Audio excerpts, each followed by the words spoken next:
조금 남은 게 있거든요. 감가보상금 한번 볼게요. 감가보상금은 뭐냐면 감가가 뭡니까? 가격이 감해졌다 이 말이죠. 그래서 뭐 해달라? 보상해달라 이 말인데 이거 이제 한번 이제 볼게요. 우리가 토지부담률이라는 게 있는 건 아시죠? 그리고 토지부담률은 토지를 원래 내가 받아야 될 면적보다도 원래 내가 가지고 있는 면적보다도 토지를 더 작게 받는 게 우리가 토지부담률 아니겠습니까? 자, 그러면 한번 볼게요. 자, 환지되기 전에 토지가 이렇게 있거든요. 환지되기 전에 토지가 이렇게 효용이 떨어져 있고 공공시설도 제대로 정비가 안 돼가지고 막 이렇게 얽히고 섞인 토지가 있습니다. 자, 근데 이제 환지가 됐는데 이런 형태로 효용 정진이 된 토지가 쫙 이렇게 나오거든요. 나오는데 일반적으로 우리가 이제 상식선에서 생각했을 때 환지되기 전과 후가 있다 그러면 토지 가격의 총액을 비교를 해보면 요거는 이제 효용이 정진돼 있고 요거는 환지되기 전이니까 효용이 떨어진 토지가 되겠죠. 그럼 일반적으로 우리 상식적으로 생각할 때 어디가 높아요? 빨리 이 고민할 건 아니지 않나? 신도시가 만들어졌다니까 토지 가격이 어디가 높냐 이 말이지. 그걸 뭐 고민해야 되고 이런 건 아니지 않나요? 그죠? 후가 높잖아. 그죠? 근데 어떤 현상이 발생하냐면 총액과 총액을 비교하니까 환지되기 전에 가격이 높은 경우 이상한 사태가 발생해요. 왜 이런 사태가 발생한지를 보니까 공공시설이 너무 많이 설치가 되는 거야. 그럼 이 공공시설은요, 총액에 계산이 된다, 안 된다? 안 되죠. 왜 행식이 무상으로 같이 잡히거든요. 그래서 이거는 총액 잡힐 때 안 잡혀요. 그래서 공공시설이 너무 과하게 많이 설치되는 경우가 있거든요. 그때 총액이 환지되기 전에 가격이 높은 아주 이상한 사태가 발생하는 겁니다. 일반적으로는 당연히 이제 신도시가 만들어졌으니까 여기 가격이 높아도 당연히 뭐 엄청나게 높은 게 맞거든요. 그래서 이때 발생하는 게 감가보상금인데, 감가보상금은 뭐냐면, 감가보상금의 의미입니다. 감가보상금은요, 야, 행정청, 니네들이 공공시설을 너무 과자를 쓰죠. 많이 설치해가지고 총액이 뭐 했다 아이가? 줄었다 아이가? 즉 가치가 감해졌다 아이가? 누구 때문에? 너희 때문에. 그러니까 뭐 해도 보상해도 라는 게 감가보상금입니다. 끝. 다 했어요. 끝. 이게 답니다. 제도의 취지입니다, 이게. 그래서 감가보상금이 발생하려고 그러면요, 사업 시행자가 누굴 때문에 발생한다? 행정청일 때문에 발생합니다. 그러니까 조합이 사업을 하면서 공공시설이 과하게 설치돼가 총액이 감소했습니다. 그건 조합이 알고 했겠죠. 그러니까 그건 어쩔 수 없죠. 자업자득이니까. 그죠? 그러니까 누가 사업을 할 때? 행정청이 할 때죠. 그리고 비교 대상이 개별 토지입니까? 총액입니까? 총액을 비교합니다. 총액. 개별 토지는, 그러니까 개별 토지 가격이 환지되기 전하고 후를 비교해보니까 어떤 경우에 낮은 경우가 발생할 수도 있겠죠. 뭐 예를 들어서 전체 토지가 100필지가 있는데 5분지만 종전 토지 가격이 높고 5분지만 환지 후의 가격이 낮은 이상한 사태는 발생할 수가 있습니다. 그런 개별 토지는 시세 추종화되기 때문에. 그죠? 근데 이제 비교 대상은 요거는 개별 토지를 따지는 게 아니고 뭘 따진다? 총액을 따집니다. 그 두 개의 요건. 사업을 누가 할 때? 행정청이 할 때. 비교 대상이 뭡니까? 총액과 총액이죠. 됐습니까? 예. 그리고 그 차액에 상당하는 금액을 누구한테도 줍니까? 그렇죠. 임차인한테 줍니다. 소유한테 주는 건 당연하죠. 근데 누구한테 준다? 임차인한테. 임차인한테 왜 줄까요? 임차인에게는 왜 줄까요? 똑같아요. 봐봐, 취지가, 봐봐. 행정청. 잘 들어. 너희들이 공공시설을 과하게 설치해가지고 총액이 감소했다, 이가. 그래서 보상해도, 아닙니까? 그러니까 너희들이 공공시설을 너무 많이 설치해가지고 임차권자 입장에서도 사용 수익할 수 있는 면적이 줄었다, 이가. 그래서 우리도 피해를 봤다, 이가. 그러니까 보상해도. 그러니까 누구도 된다? 임차권자죠. 근데 저당권자한테는 줍니까? 안 줍니까? 안 줍니다. 왜요? 그렇죠. 그렇지. 저당권자는, 그죠? 교환가치 아닙니까? 교환가치. 개별 물건의 가치를 따지는 게 아니고 총액을 따지기 때문에 그렇다. 이렇게 보시면 됩니다. 그리고 청산금을 받았거든요. 청산금을 제가. 그럼 감가보상금을 또 받을 수 있을까요? 없을까요? 청산금을 받은 사람은 감가보상금을 받을 수 있다, 없다? 있다. 청산금은 개별 토지의 문제고 감가보상금은 총액의 문제이기 때문에 또 받을 수 있다. 그 밑에 적어놨네요. 개별 토지에 청산금을 징수 지급했다 하더라도 감가보상금을 받을 수 있다, 없다? 있다. 왜냐면 청산금은 1번지 문제예요. 1번지. 감가보상금은 1번지 문제입니까? 전체 문제입니까? 전체. 그래서 받을 수 있습니다. 그래서 그 계산이 하나 있는데 한번 볼까요? 사업하기 전에 토지의 총액이 1,000억이었거든. 사업 끝나니까 그 가격이 총액이 올라가야 되는데 공공시설이 너무 많이 설치되는 바람에 900억이 됐어요. 그러면 얼마를 받을 것인가 하는 문제인데, 그죠? 내가 가지고 있는 토지가 1억이죠. 1억. 그러면 나는 감가보상금을 얼마 받을 것인가 라는 문제인데, 얼마 받는다? 1,000만 원 받습니다. 몇 프로 줄었어요? 10% 줄었죠. 10% 줄었잖아. 그러니까 얼마 받으면 돼? 10% 받으면 돼요. 간단하게 생각하면 돼요. 우리 시험에 나온 적 없습니다. 이 계산 문제는. 근데 간평사 시험에서 나왔어요. 그래서 간혹 가다가 간평사 시험에서 우리 문제하고 중복되는 경우도 좀 있거든요. 감정평가사 시험에 우리 부동산 공법 시험을 칩니다. 근데 간평사 시험에서는 뭐 우리보다는 수준이 좀 낮습니다. 그러다 해서 감정평가사 공부하지는 마시고요. 왜냐면 공법만 치는 게 아니니까. 그 다음에 비용부담 나오네요. 이건 했죠. 시설사업에서 이미 했잖아요. 그죠?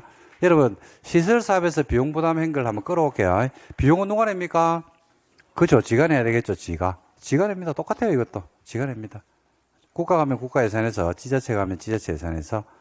근데 그 비용을 냈더니만 다른 지자체가 이익을 보는 경우가 있다, 없다? 있다. 그러면 이익을 본 지자체에게 비용부담을 시킬 수 있다. 비용부담을 시킬 때는 그냥 하는 게 아니고, 만다? 협의. 대부분 좋은데 협의가 안 되고 막 싸우죠. 그러면 어디서 해결합니까? 위에서. 정점에 누가 있어요?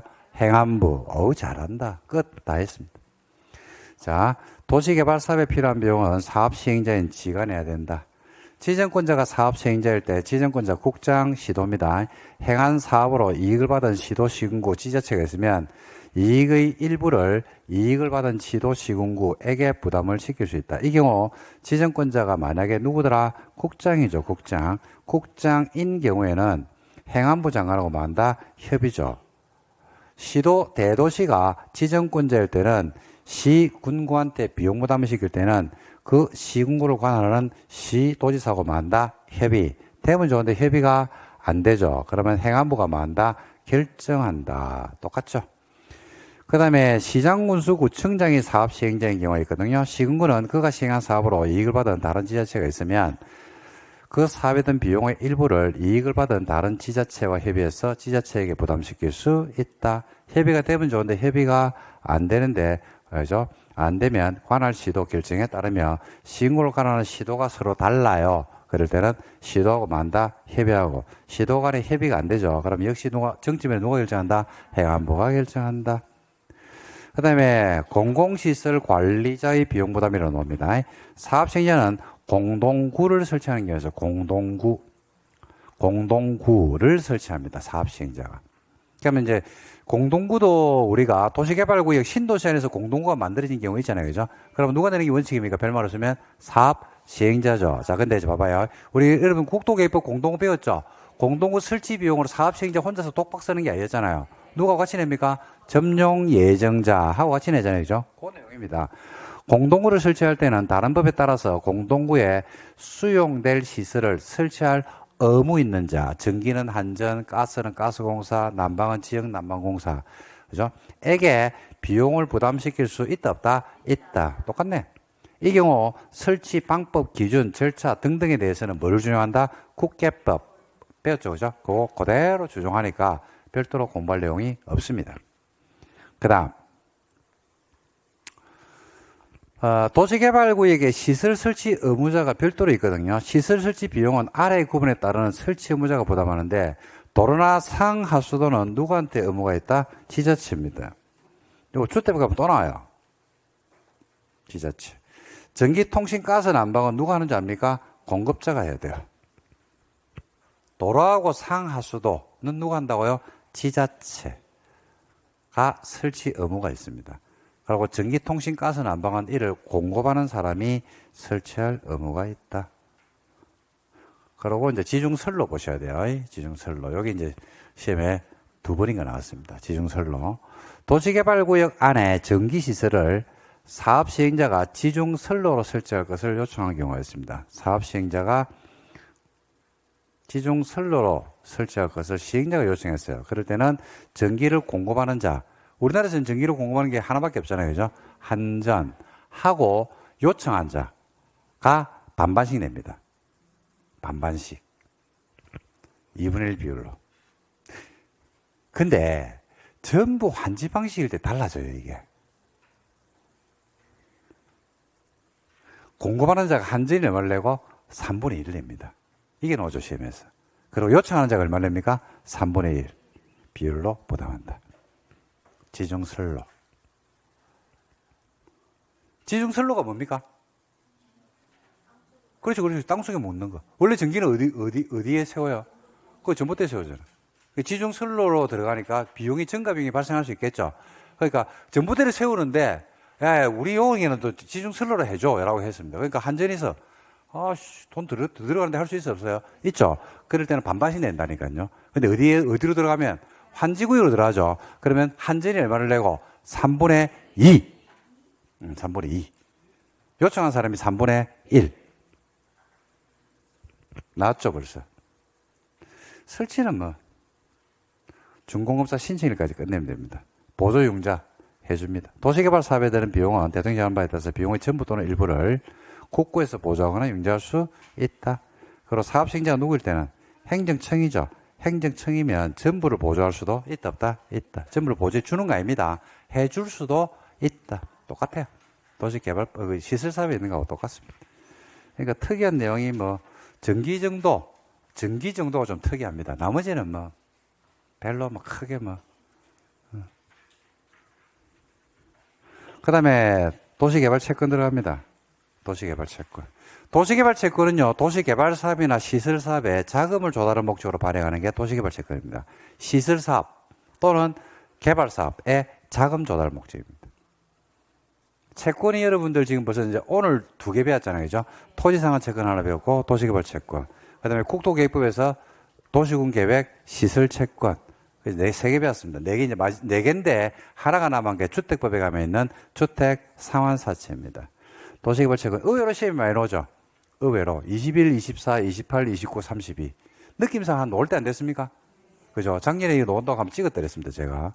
근데 안 나왔어요. 안 나오고 토지상환 채권이 작년에 나왔습니다.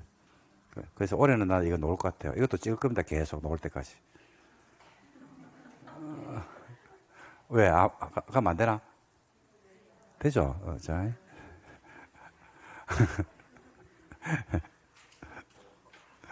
찍지 마? 나와. 나온다. 올해 나온다. 나온다. 그 정도 감각은 있습니다, 저도. 제가 수업을 10,000시간 했을까, 안 했을까요? 했죠? 10,000시간 넘게 했습니다. 10,000시간 넘게 했다니까요. 그러니까 보여요. 왜 보면? 뭐가? 문제는 안 보인다. 자, 봅시다. 뭐가 보이냐면 합격 여부가 보입니다. 합격 여부가. 보면, 되겠네. 그게 바뀝니다, 그게. 매일. 매일 바뀌어요. 매일. 여러분들 그 9월달 되면 전보로 많이 가잖아요. 올해 뭐 시험 운이 있다, 없다 이래가지고 뭐 전보로 가가지고 뭐, 저 시험 합격하나. 그 점점이 모릅니다. 저한테 왔어요, 저한테. 제가 신기도 원래 좀 있고요. 그 다음에 강의를 하다 보니까 특히 공인중개 시험의 합격 여부는 제가 귀신같이 맞추거든요. 오시면 싸게 해드릴게요. 요즘 얼마입니까? 점 보러 가면? 많이 가시나 보네요. 안 간다 해놓고 얼마입니까? 물어보니까 바로 나오네. 그래서 반값에 해드릴 테니까 저한테 오시기 바랍니다. 반값에. 반값. 괜찮지 않나? 뭐 가족 문제나 이런 것들은 제가 상담 안 합니다. 애들 문제 이런 건 안 되고 본인의 합격 여부만. 그래서 제가 반값으로. 자, 더 볼게요. 누가 발행하냐면요. 시험에 제일 많이 나왔죠. 누가 발행한다? 시도가 발행합니다. 시도. 이 채권은 통제권한자가 의외로 시험에 잘 내거든요. 좀 전에 여러분들 우리 토지상한 채권 배웠잖아요. 그죠? 누구 승인 받았어요? 지정권자죠. 지정권자죠. 그죠? 근데 요거는 행안부 승인을 받습니다. 그래서 이거 갖다 국장 승인이다 뭐 이래가지고 막 내면 헷갈립니다. 이게. 헷갈립니다. 이게. 요거는 행안부 승인입니다. 누가 발행한다? 시도가. 그 지방채죠. 지방채. 시도가 발행하니까 지방채. 다른 말로 공채이랍니다. 공채. 국가가 발행하면 국채. 지자체가 발행하면 지방채, 공채 이래 부르거든요. 그리고 이게 상환자가 없잖아요. 아까 상환자가 들어가면 김영증권이라고 했잖아요. 그죠? 공부에서 김영증권이 아까 봤던 토지상환채권하고 주택법에 있는 주택상환사채 그 두 개는 상환자가 있기 때문에 김영증권이거든. 그러니까 이거 김영은 알겠네. 그럼 김영이 아니니까 무김영이잖아요. 등록 발행할 수 있어요. 전자등록. 그 다음에 시도가 발행하기 때문에 조례를 정합니다. 이율은. 그리고 행안부 장관의 뭘 받는다? 승인을 받아서 이율을 정합니다. 그리고 만기가 5년, 10년입니다. 5년에서 10년. 에서 조례를 정합니다. 이 만기 의미를 중요해요. 최단 몇 년? 5년. 최장 10년.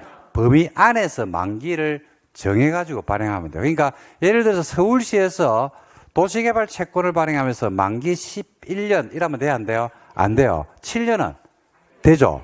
4년은 안 되죠. 최단, 최장, 범위 안에서 정하면 돼요. 조례로. 그런데 이제 그 범위를 벗어나면 안 된다는 얘기죠. 그리고 소멸시효는요, 원금은 몇 년? 5년입니다. 공법에서 이러면 돈과 관련된 소멸시효는 제가 다 몇 년이라고 했습니까? 5년. 이거는 부동산 공법이 아니고 우리나라 이제 법 체계가 공사법 이원 체계로 되어 있거든요.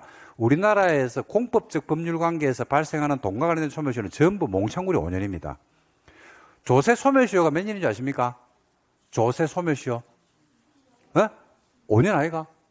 공법인데 그거 조세는 5년입니다. 아이가 바뀌었나? 5년인데. 5년. 혹시 그 챗GPT한테 물어보세요. 조세 소멸시효가 몇 년인지. 5년 맞다. 안 물어봐도 된다. 사법 관계에서는 몇 년이냐면 10년이에요. 10년. 근데 대량적 거래를 목적으로 하는 상법, 사법 중에서도 상법이 있거든요. 상법에서는 5년으로 봐요. 일반론입니다. 일반론. 그리고 이제 그 안에 뭐가 있냐면 단기 소멸시효가 있죠. 임금 채권이라든지 뭐 이자라든지 이런 것들은 단기 소멸시효 적용을 받는 경우들이 있잖아요. 그죠?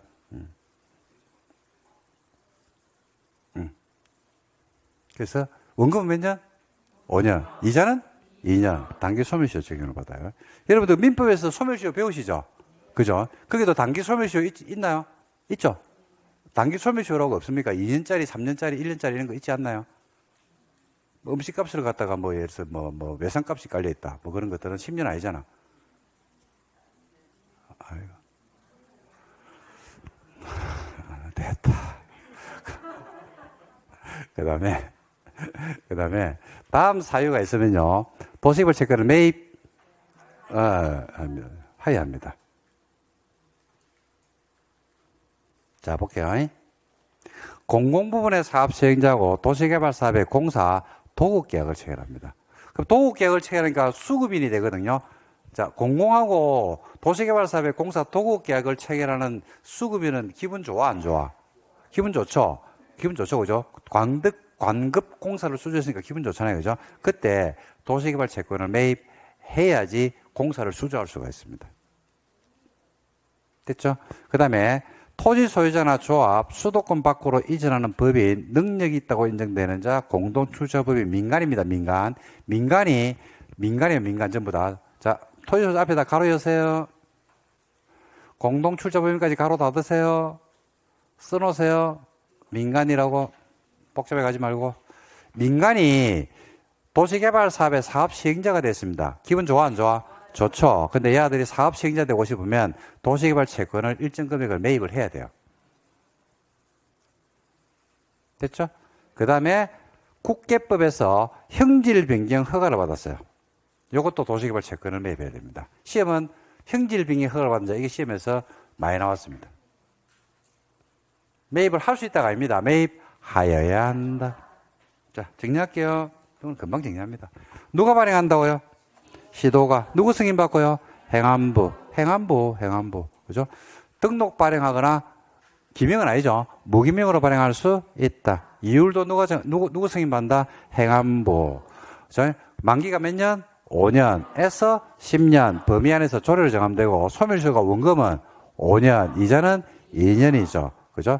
그리고 이런 사람들은 매입을 해야 됩니다. 공공부문하고 도시개발사업에 공사 뭘 체결한 사람? 도급계약. 민간이 사업 시행자로 뭐 받았을 때? 지정받았을 때. 그리고 국계법에서 무슨 허가를 받았다? 형질 변경 허가를 받았죠. 형질 변경. 우리가 국토계획법에 가면 개발행위에서 건물의 건축이나 공작물의 설치, 토지 형질 변경이나 토속 설치, 토지 분할, 물건을 쌓아올리는 행위할 때는 허가 받아야 돼 있잖아요. 그죠? 그 중에서도 무슨 허가를 받았어? 형질 변경 허가를 받아서 기분 좋아, 안 좋아? 좋죠? 그럼 형질 변경 할 수 있다니까. 근데 할 때 뭘 매입해라? 도시개발 채권을 매입을 해야 돼. 그죠? 그래야지 형질 변경 허가를 내준다 이 말입니다. 형질 변경 할 수 있다 이 말이죠. 그죠? 그렇게 해서 기억하면 되겠습니다. 채권을 받았으니까 채권은 만기가 오겠죠. 그죠? 만기가 오면 이제 원금 받아가면 됩니다. 채권 다 했는데요. 이러면 도시개발법은 6개를 다 맞출 수 있어요. 개발법은 여러분 6개 다 맞출 수 있습니다. 정비법은 여러분 6개 못 맞춥니다. 정비법은 6개 절대로 못 맞춰요. 정비법은 한 5개 정도 맞춘다고 생각하면 됩니다. 4개에서 5개. 정비법을 6개 맞추려고 그러면 공부를 지금 하는 양에다가 2배는 늘려, 2~3배는 늘려야 돼요. 그리고 정비법은 공부해도 못 맞추는 문제들이 간혹가다 나와. 실무에 있는 내용들이 나오거든요. 그럼 손 못 대요. 그래서 그거는 버리는 거예요. 근데 개발법은 범위, 지금 우리 배웠던 범위를 안 벗어납니다. 그 안에서 나오거든요. 그러면 이제 몇 개 맞췄냐면 18개 맞췄어요. 국계법 12개, 개발 6개. 자, 정비법. 공법을, 제가 이게 이제 개강할 때부터 계속 말씀드렸는데 지금 한 번 더 이야기할게요. 공법을 6개의 법을 한꺼번에 손에 쥐고 가겠다라고 하면 그 폭망입니다. 폭망. 공법은 국계법을 손에 쥐고, 그 다음에 개발법을 손에 쥐고 하나씩 쥐고 가는 거예요. 그리고 정비법을 쥐고 가니까 작잖아. 그럼 버려. 하지 마. 괜히 머리 아프면서 하지 말고. 뭔 말인지 이해됩니까? 그죠? 그런 식으로 점수 배점을 정해놓고 하시기 바랍니다. 그래가지고 목표 점수는 한 80점 정도 잡으세요. 100점 잡지 말고 그냥 80 정도 받겠다 이런 생각으로 공부하시기 바랍니다. 그럼 자유가 보이죠? 진짜인데. 그 말의 의미를 해석을 해야 돼요. 여러분들 오해하면 안 되는 게 80점 정도로 목표를 해란 말은 무슨 말이냐면 제가 도시개발법 6개 다 맞추라고 했잖아. 그 개발법이 만약에 6개죠. 그죠? 개발법은 다 해라 이 말이에요. 근데 정비법은 6개를 다 못 맞춘다니까. 내가 몇 점을 목표라고 했어요? 최종 점수는 80. 그러니까 몇 점이 있어요? 20점의 여유 공간이 있잖아. 그 정비법은 절반만 해도 된다. 절반하면 3개를 틀리니까 아이가. 3개를 틀려도 된다 이 말이라니까. 그럼 몇 개 맞췄어요?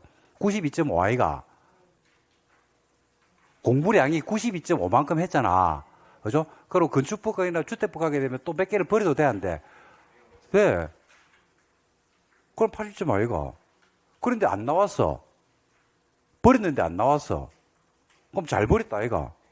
버렸는데 나왔어. 그러면 80점이잖아. 그럼 찍으면 된다, 아이가. 찍으면 틀리나? 맞출 수 있다, 아이가.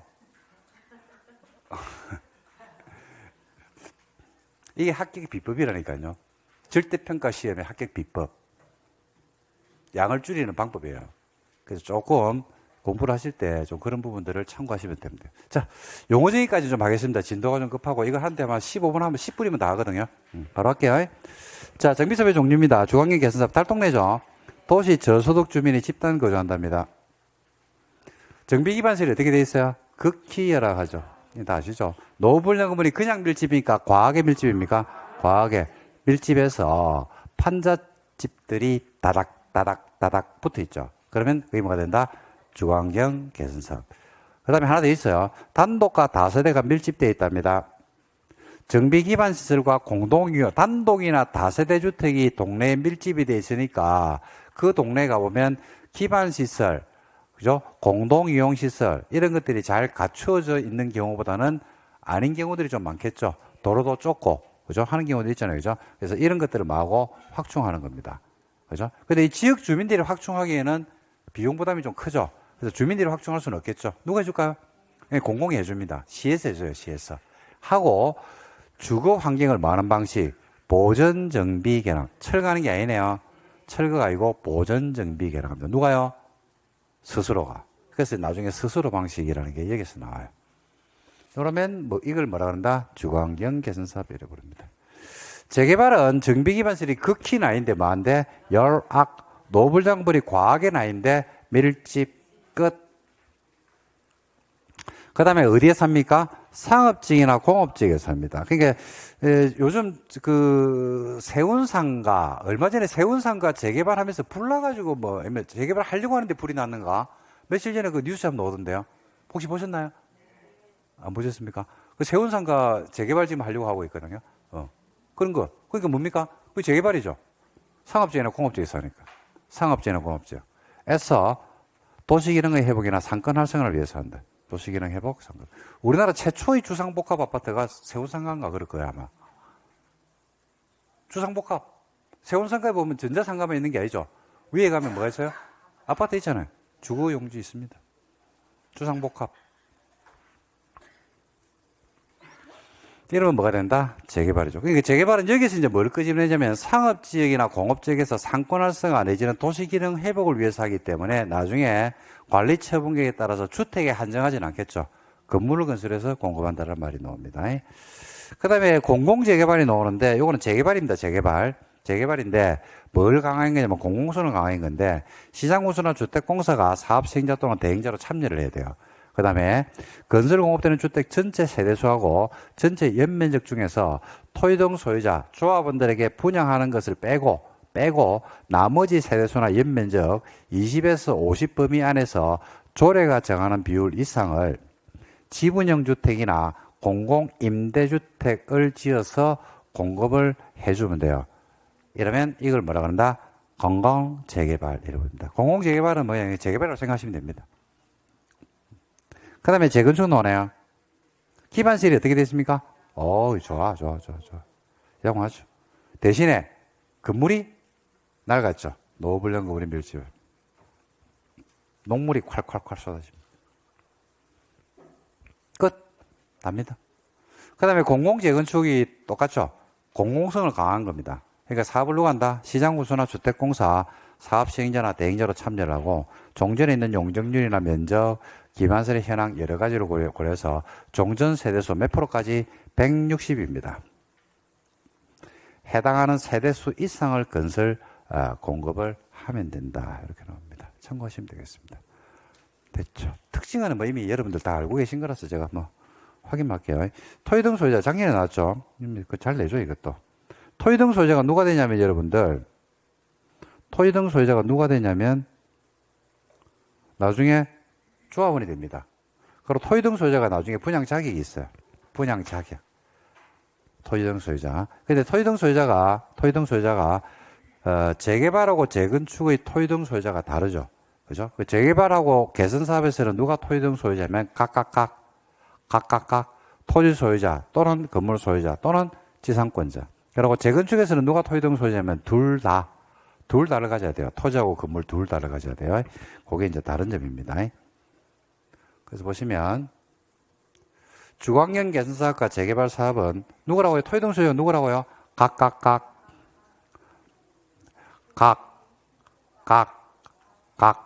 토지 또는 건물 또는 지상권자 또는 or 각이죠.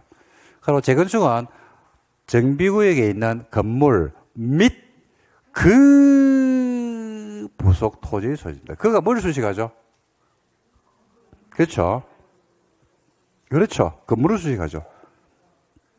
해석을 하면 건물 및 뿐만 아니라 건물이 깔고 있는 토지에 돼요. 건물이 깔고 있는 토지. 근데 우리가 일반적으로 아파트는 여러분들이 아파트에 거주하시는 분들이 대부분인데 여러분 등기부등본을 떼보면 구분 소유권이 설정되어 있죠. 101동 501호. 그리고 501호에 맞는, 그죠? 대지 지분이 있어요, 없어요? 있죠. 그러니까 둘 다를 가지고 있다니까요. 문제 안 되죠. 그러니까 실제로 이제 우리가 여러분들이 합격을 이제 올해 하고 개업을 하시든지 아니면 소속 중개사로 조금 있다가 이제 개업을 나중에 하실 건데 만약에 재개발 지역에서 내지는 재건축 지역에서 여러분들이 중개를 한다 그러면 어디에 물건이 복잡할까요? 재개발이 복잡할까요? 재건축이 복잡할까요? 그렇죠. 재개발이 훨씬 복잡합니다. 재개발 지역에 가면 실력 차이가 확 드러나요. 중개사 실력 차이가. 실력이 좋은 사람하고 안 좋은 사람 차이가 많이 납니다. 실력이 안 좋은 사람들은 이상한 이야기하고 실력이 좋은 사람들은 정확하게 얘기해 줍니다. 재건축은 비슷합니다. 재건축은 뭐 아파트 단지 안에 들어가기 때문에 그죠? 음아파트에 가면 이상한 물건 없습니다. 전부 다 딱 정해져 있는 물건이거든요. 그러니까 재개발에 가면 이상한 물건들이 많아요. 왜냐하면 토지 또는 건물 또는 지상권자거든. 토지 또는 건물 또는 지상권자거든. 그럼 토지를 가지고 있는데 10제곱미터에 어떻게 할 건데? 건물인데 무가 건물이 어떻게 할 건데? 됐죠? 그런 것들이 막 쏟아진다니까요. 재개발지에 가보면.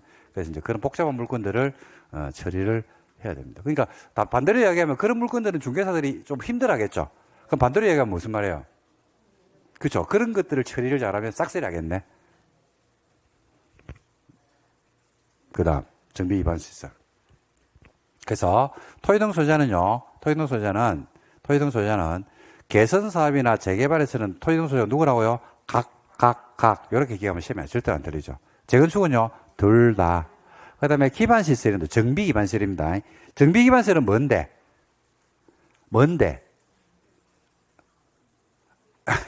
정비기반시설은 뭔데? 기반시설이라니까. 배웠잖아. 기반시설. 교통시설, 공간시설, 유통공급시설 해가 쭉 배웠잖아요. 그 중에서 뭐하고 관련된 거? 정비사업과 관련된 거. 예를 들자면 여러분 철도가 기반시설 맞습니까? 아닙니까? 맞죠? 근데 철도는 정비기반시설은 알겠네. 정비사업하고 아무 관련이 없잖아요. 공항이 기반시설 맞습니까? 그죠? 항만이 기반시설 맞잖아요. 그죠? 근데 정비사가 관련이 없잖아. 그러니까 정비기반시설은 아니라니까. 그러니까 요 종류 중에서 정비사가 관련된 거라니까 한번 읽어보면 돼요. 그 다음에 주민공동이용시설. 똑같아요. 주민이 공동으로 사용하는 놀이터, 마을회관, 작업장 뭐 이런 것들을 말합니다. 공동으로 사용하는 구판장, 세탁장, 화장실, 수도, 타가소, 어린이집, 경로당, 노조시설. 타가소란 말 쓰나 요즘? 그죠? 바깥에 법 만드는 아들이 빨리 이런 개정해야 되는데 타가소가 뭐고? 아유. 어린이집, 경로당, 노조시설. 시험 얘기 한번 넣은 적이 있어요. 얼마 전에 넣은 적이 있는데 유치원으로 냈어요. 유치원으로. 애들하고 어르신들 가는 데가 다 있죠. 타가소 어린이집 애들 가는데 어르신들 가는데 그죠? 경로당 노유시설. 노유시설은요 노유 그죠? 어르신들하고 유 어릴 유자거든요. 애들 가는 데를 말합니다. 근데 뭔 아니다? 유치원 아니죠? 유치원 아닙니다. 유치원은 학교입니다. 학교. 유치원은 학교죠. 유치원에 보내야 합니까? 보낼 수 있습니까?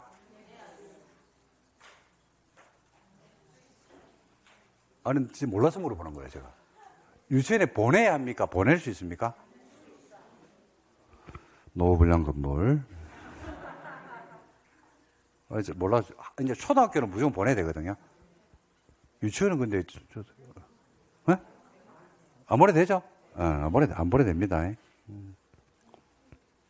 안 보내도 된다니까. 그죠? 근데 학교는 보내야 됩니다. 초등학교 보내야 됩니다. 옛날에 건물의 업종 분류에서가 유치원이 어디에 있었냐면요. 노후유자 시설에 있었더랬어요.